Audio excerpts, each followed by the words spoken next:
El Castillo de la Pureza, a manos de Arturo Ripstein, fue resultado de una serie de hechos inesperados. Primero, gracias a que él mismo llama a una generosidad de Luis Buñuel, de las que no eran muy frecuentes, Clasa Films ofreció al entonces ya conocido cineasta dirigir la adaptación de la obra de teatro de Sergio Magaña, Los motivos del lobo. Pero Buñuel dijo que no, y recomendó a la productora llamar a Ripstein. Por cierto, ante lo mucho que se ha contado que Ripstein fue asistente de Buñuel en El Ángel Exterminador, él tiene algo que decir. Yo no fui asistente de Buñuel, ni muchísimo menos.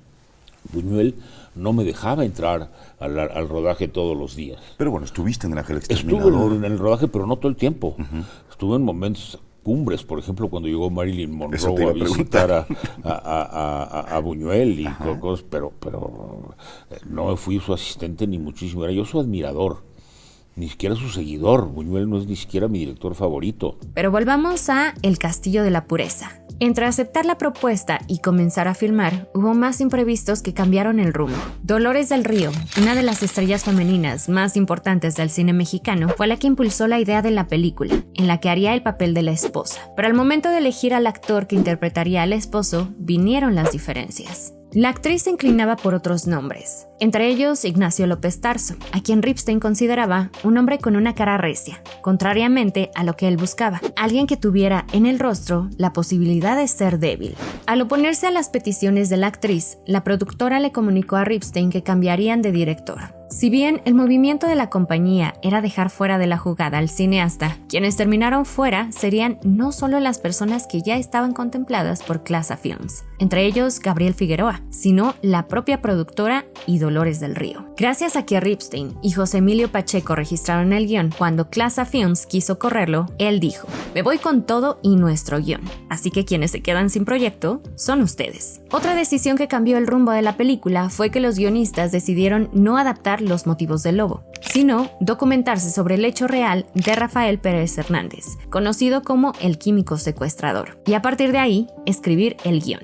Así fue como nació El Castillo de la Pureza, película que nos lleva por la historia del padre e ingeniero creador de un veneno para ratas, Gabriel Lima, quien tiene encerrada a su familia desde hace 18 años. La razón: el exterior es sinónimo de maldad, afuera es feo, como decía el mismo eslogan del filme. En Cómo analizar un film, Francesco Cassetti y Federico Di Chio clasifican a la prohibición como una de las grandes convenciones que, más allá de acción, se suele presentar en la narrativa como función, es decir, que va más allá de un suceso concreto para tomar lugar como singularidad de acontecimientos generales. La definen como el establecimiento de límites precisos que no se pueden traspasar y que los personajes que la enfrentan tienen una doble posibilidad de respuesta: el respeto o, por el contrario, la infracción. En El Castillo de la Pureza, la prohibición se presenta como acción y como función, y desde un inicio queda clara gracias a elementos como el diálogo. Las primeras palabras del padre son: silencio, no interrumpas, no se habla durante el trabajo.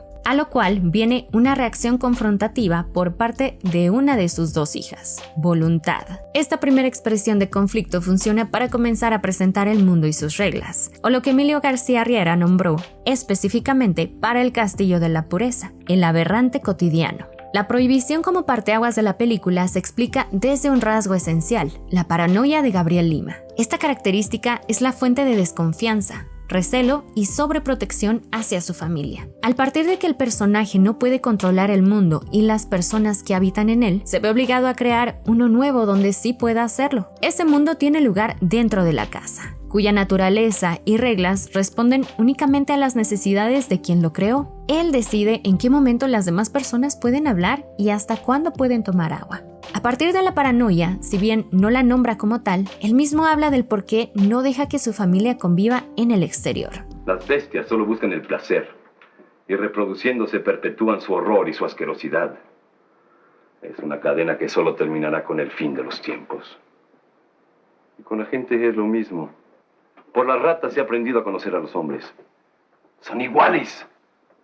Por eso no quiero que ustedes tengan ningún contacto con el mundo. Pero la paranoia no es todo. El mismo Ripstein reconoce esta particularidad en su personaje de una forma esquemática. La paranoia se complejiza debido a la fusión con otros elementos como la jerarquía patriarcal, la misoginia, el machismo y el narcisismo. lo cual deriva en el sometimiento. Gabriel Lima no solo es un hombre desconfiado que es la autoridad de la casa, sino que proclama que las mujeres siempre tienen la culpa del mal. Sobaja a su esposo para que cumpla sus deseos y tiene evidentes aires de grandeza. Una escena que muestra algunas de las características dichas es cuando el inspector entra al taller donde sus 2 hijas e hijo elaboran el veneno para las ratas. Es entonces cuando el hombre le habla a Utopía, se acerca, la toca y ella responde. Primeramente, la reacción violenta de cortarle el cabello a su hija es la representación de su autoridad, machismo y misoginia. El historiador de cine, Paulo Antonio Paranaguá, lo explica de la siguiente forma. Cortar el pelo es reprimir uno de los aspectos de la coquetería femenina, pero es también seccionar,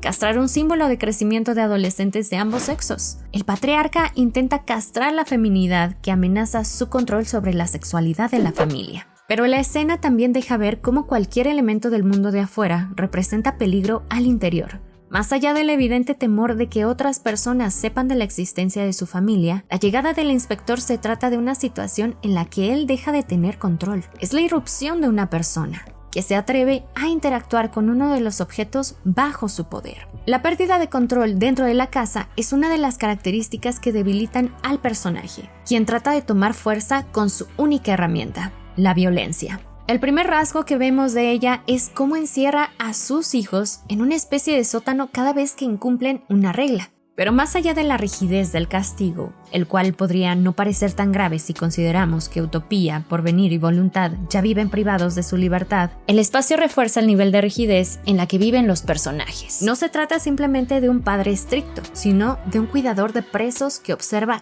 cada movimiento. En palabras de Ripstein, los detalles del lugar son muy importantes porque lo convierten en una cárcel establecida como tal, con reja, celdas y con alambres de púas en la ventana. Ante esta privación, las acciones de los hijos se mueven entre ambas posibilidades de respuesta a la prohibición, pero cada una alimentada por sensaciones diferentes. Mientras que el respeto nace del miedo, la infracción responde al deseo. Pero más que sensaciones, son fuerzas opuestas que crean el movimiento. Por lo tanto, el conflicto. Si recordamos que el desarrollo dramático es la reacción que tiene un personaje ante el conflicto en el que está involucrado, podemos decir que el desarrollo del grupo de individuos oprimidos en el Castillo de la Pureza depende de qué tanto cada integrante se entrega al miedo o al deseo, es decir, qué tanto van del cumplimiento a la evasión de las reglas. En la primera parte de la película permea el respeto a las normas. Desde la concepción de Ripstein, se trata de la conciencia de los personajes ante su castigo, de cómo lo aceptan sin la menor protesta gracias a lo que él llama una abolición del rencor.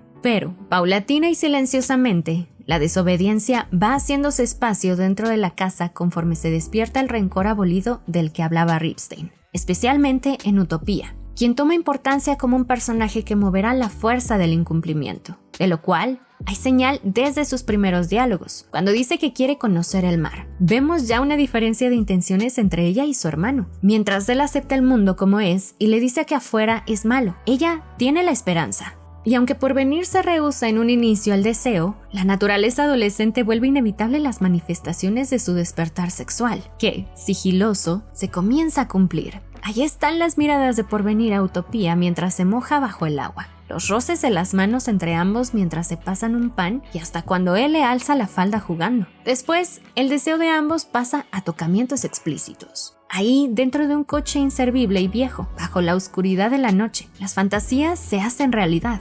Por cierto, la elección de que la escena sea dentro del coche se debe a una particularidad del objeto explicada por el propio director. La generación a la que nosotros pertenecemos se inició muchísimas veces con la novia dentro del coche. Vaya, yo recuerdo 2 o 3 detenciones policíacas por lo que llamaban faltas a la moral. Entonces, ¿por qué no insistir ahí? Es el objeto de la iniciación sexual, ligado, en mi fantasía de alguna manera, al asiento trasero de un coche. Pero así como el deseo alcanza la cima, también la prohibición. El castigo y el miedo llegan a su máxima expresión. Se trata del momento cumbre en el que ambas fuerzas se enfrentan. El padre ejerce la mayor violencia física que ha salido de sus manos. Además, les prohíbe a Utopía y a Porvenir mirarse a los ojos. Incluso aparece la amenaza. Dice querer matarlos a todos.